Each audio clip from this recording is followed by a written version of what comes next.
Magandang gabi sa inyong lahat. Welcome po sa News Up to Date. Ang topic po natin ngayong gabing ito ay tungkol po sa inilabas na advisory ng Securities and Exchange Commission laban po sa DT Trading or Data Technology Trading. So para po doon sa mga naghahanap po ng review natin dyan sa DT Trading, ito na po.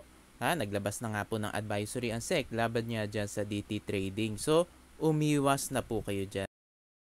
This is to inform the public that DT Trading or Data Technology Trading is not authorized to solicit investments from the public. So, ibig sabihin po, illegal po ang ginagawang investment solicitation activities ng DT Trading. This advisory is prompted by reports and information gathered by the Commission that individuals or group of persons are enticing the public through social media platform to invest in DT Trading or Data Technology Trading. As posted online, DT Trading or Data Technology Trading claims that it is a group of professional traders that will help the investor learn the safest way to trade to the best of their ability. They will also help in passing signals and reading patterns to make sure investors' trades are safe. At mga kababayan, yan po ay modus na rin ng iba pang mga companies. Kunwari daw ay grupo daw sila ng professional traders at tutulungan nga daw kayo sa inyong investment. Ang kailangan nyo lang daw gawin ay mag-invest at sila na raw ang bahala. Marami na pong ganyan modus kaya umiwas na po kayo dyan kasi binobola lamang po kayo ng company na yan. Meron daw dalawang paraan para daw kumita dyan daw sa DT application. Yung una daw ay trading every night that will be sent to the group via Telegram every 8 in the evening. So, alam nyo naman yung mga companies, ang paborito nila ay Telegram.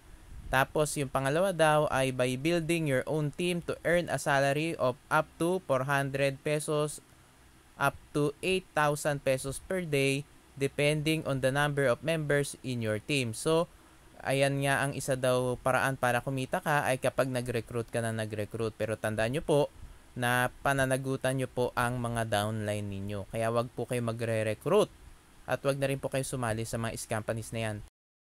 Trading applications are valid for 5 minutes or every 8 a.m. to 8:05 p.m. and once a day. DT Trading or Data Technology Trading is offering investments to the public with a minimal amount of 3,000 pesos up to 100,000 pesos. Investors may earn 10% every day. DT Trading or Data Technology Trading allegedly earns through trading such as forex and crypto trading. Pero hindi po totoo yan dahil ang tanging source of income ng DT Trading ay yung pay-in ng mga investors dahil yan po ay isang Ponzi scheme. In this regard, the public is made aware that an investment contract, a kind of security, exists when there is an investment or placement of money in a common enterprise with a reasonable expectation of profits to be derived from the efforts of others, which is prominent in the scheme of DT Trading or Data Technology Trading. As such, the Securities Regulation Code or SRC requires that said offer and or sale of securities must be duly registered with the Commission and that the concerned entity and or its agents should have the appropriate registration and or license to sell such securities to the public. Based on the Commission's database, DT Trading or Data Technology Trading is not registered as a corporation or partnership and operates without the necessary license and or authority to solicit, accept, or take investments or placements from the public, nor to issue investment contracts and other forms of securities defined under Section 3 of the Securities Regulation Code or SRC. So, ibig sabihin yan, DT Trading o Data Technology Trading ay hindi po nakarehistro sa SEC bilang isang korporasyon o kahit na ho bilang isang partnership at wala din po silang secondary license. So, ibig sabihin, illegal po ang ginagawa nila na paghingi at pagtanggap nila ng investment sa publiko. Kaya po, iwasan na po ninyo yung DT Trading. The scheme employed by DT Trading or Data Technology Trading has the characteristics of a Ponzi scheme, where money from new investors are used in paying fake profits to prior investors and is designed mainly to favor its top recruiters and prior risk takers and is detrimental to subsequent members in case of scarcity of new investors.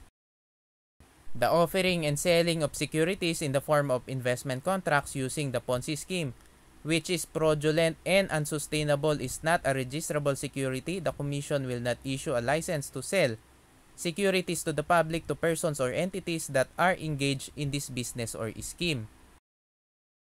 Moreover, RA number 11765 or the Financial Products and Services Consumer Protection Act or FCPA prohibits the commission of investment fraud, defined as any form of deceptive solicitation of investments from the public, which includes Ponzi schemes and such other schemes involving the promise or offer of profits or returns sourced from the investments or contributions made by the investors themselves, and the offering or selling of investment schemes to the public without a license or permit from the SEC. In view thereof, the public is hereby advised not to invest or to stop investing in the investment scheme being offered by DT Trading or Data Technology Trading, as well as to any other entities having the same or similar schemes, and to exercise caution in dealing with any individuals or group of persons soliciting investments or recruiting investors for and on behalf of DT Trading or Data Technology Trading. At ito po babala po para doon sa mga umaaktong salesmen, brokers, dealers or agents, representatives, promoters, uplines, recruiters, influencers, endorsers, and enablers of DT Trading or Data Technology Trading in selling or convincing people to invest in the investment scheme being offered by the said entity, including soliciting investments or recruiting investors through the internet, may be held criminally liable under Section 11 of the Financial Products and Services Consumer Protection Act or FCPA and Section 28 of the SRC, and penalized separately with a maximum fine of 5 million pesos or imprisonment of 21 years or both pursuant to Section 73 of the SRC. Ire-report po ng Securities and Exchange Commission sa Bureau of Internal Revenue or BIR ang mga pangalan po ng involved dyan sa DT Trading para nga sa kaukulang multa at buwis na dapat bayaran.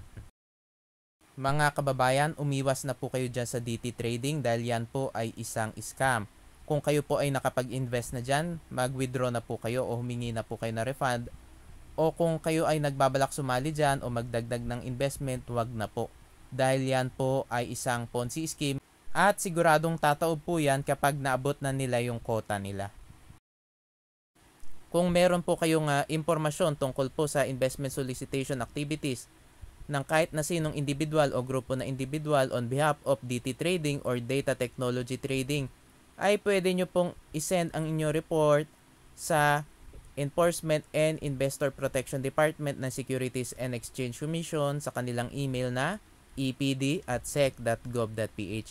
Ito pong advisory ay inilabas ngayong October 31, 2023.